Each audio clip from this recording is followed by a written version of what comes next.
আমার এই ছোট্ট ঝুড়ি, এতে রাম রাবণ আছে, দেখে যা নিজের চোখে হনুমান কেমন আছে।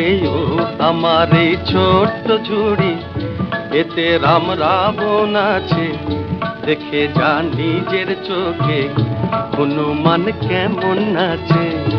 এ সুযোগ পাবে না আর, বলো ভাই কি দাম দেবে, পুতুল নেবে গো পুতুল।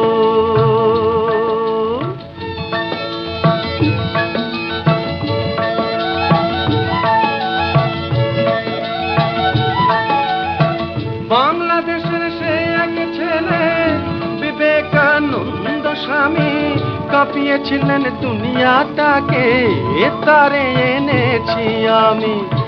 এ সুযোগ পাবে না আর, বলো ভাই কি দাম দেবে।